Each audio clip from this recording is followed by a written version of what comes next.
Perkenalkan, nama saya Safri Emanuel Manulang dengan NIM 210306127 dari Prodi Peternakan Fakultas Pertanian Universitas Sumatera Utara. Di sini saya akan menjawab beberapa pertanyaan yang berkaitan dengan topik enzim. Yang pertama, jelaskan struktur molekul dari enzim serta berikan contohnya. Enzim di dalam tubuh tersusun atas dua struktur komponen, yaitu apoenzim dan kofaktor. Gabungan antara apoenzim dan kofaktor dinamakan holoenzim. Holoenzim sendiri adalah enzim yang strukturnya sempurna dan aktif mengkatalisis, bersama-sama dengan koenzim atau gugus logamnya.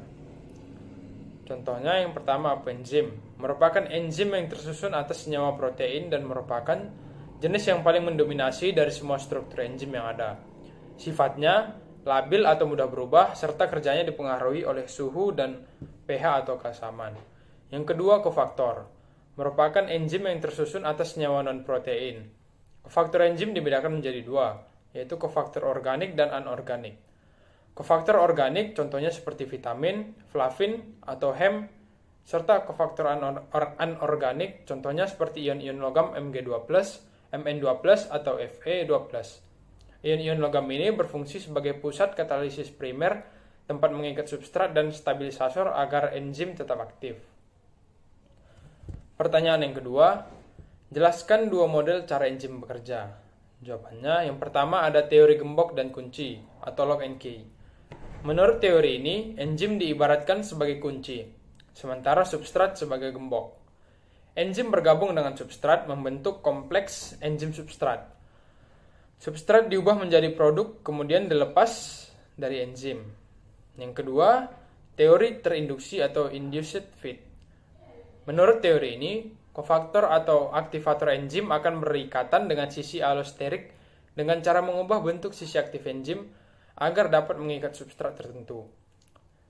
Substrat kemudian diubah menjadi produk dan lepas dari enzim. Enzim dapat digunakan kembali untuk substrat berikutnya. Pertanyaan yang ketiga, jelaskan klasifikasi enzim secara internasional dan berikan contohnya. Yang pertama ada oksidoreduktase, reaksi reduksi oksidasi atau transfer elektron dari satu substrat ke substrat lainnya. Contohnya alkohol dehidrogenase.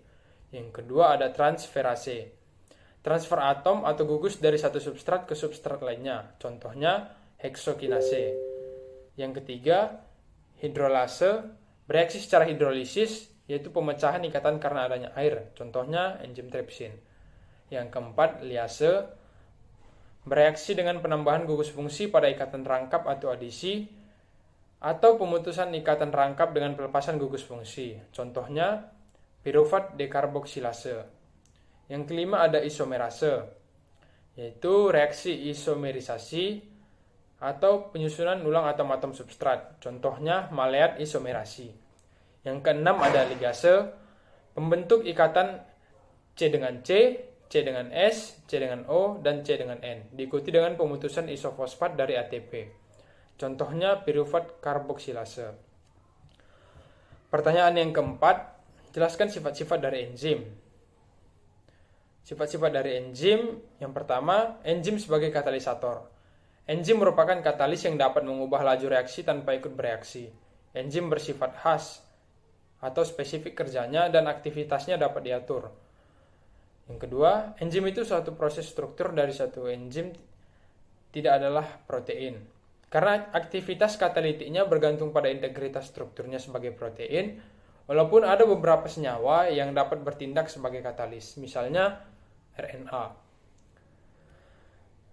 Yang ketiga, enzim itu khusus. Fungsi enzim itu tertentu. Tiap perubahan zat tertentu diperlukan suatu enzim tertentu pula. Yang keempat, enzim ada yang bisa bekerja secara bolak-balik. Pertanyaan yang kelima, jelaskan secara singkat bagaimanakah proses katalisator dalam proses bekerjanya. Jawabannya, katalis bereaksi dengan cara menurunkan energi aktivasi dengan cara membentuk senyawa antara atau mengabsorpsi zat yang direaksikan.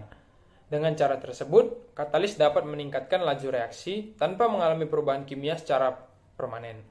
Untuk itu, Katalis menempel pada bagian substrat tertentu dan akhirnya dapat menurunkan energi pengaktifan dari reaksi, sehingga reaksi berlangsung lebih cepat.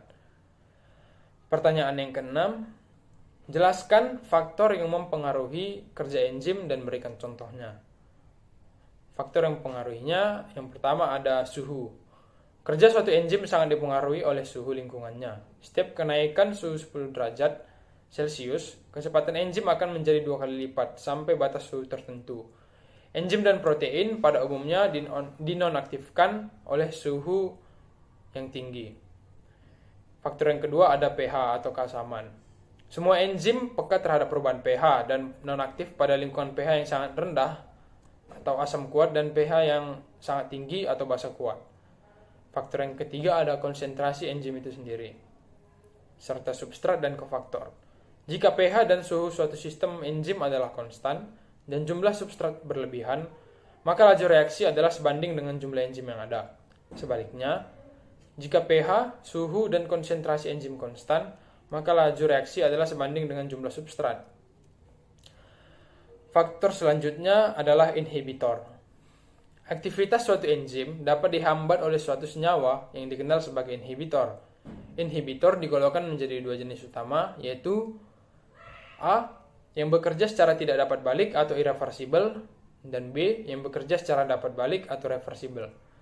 Penghambat yang irreversible adalah golongan yang bereaksi dengan atau merusak suatu gugus fungsional pada suatu molekul enzim yang penting bagi aktivitas katalitiknya. Kemudian, penghambat yang reversible adalah inhibitor yang reaksi kimianya berjalan dua arah atau bolak-balik dan bersifat tidak stabil. Ketika inhibitor mengikat sisi aktif enzim, maka inhibitor ini dapat dipisahkan lagi dari ikatannya. Pertanyaan selanjutnya atau yang terakhir, jelaskan bagaimana mekanisme feedback inhibition dapat terjadi pada enzim. Jawabannya, dalam sistem biologis, kecepatan kerja enzim dapat dipengaruhi oleh kehadiran suatu molekul lain yang dapat berperan sebagai pemicu atau aktivator maupun penghambat atau inhibitor. Keduanya biasanya disebut secara bersama-sama sebagai efektor. Pola umum pengontrolan jalur metabolisme biasanya terjadi ketika enzim pertama pada jalur metabolisme tersebut dihambat kerjanya oleh hasil akhir dari jalur metabolisme tersebut. Pengontrolan model feedback inhibition di mana enzim yang bekerja pada tahap awal dihambat kerjanya oleh produk akhir. Hal tersebut memberikan keuntungan pada sel, yaitu organisme tersebut dapat mengatur suplai energi dan mencegah menumpuknya senyawa intermediate selama proses metabolisme terjadi. Banyak jalur metabolisme dalam tubuh organisme berbentuk cabang, sehingga proses feedback inhibition yang terjadi dapat berlangsung di beberapa lokasi. Demikian video penjelasan saya. Bila ada salah kata, saya mohon maaf. Sekian dan terima kasih.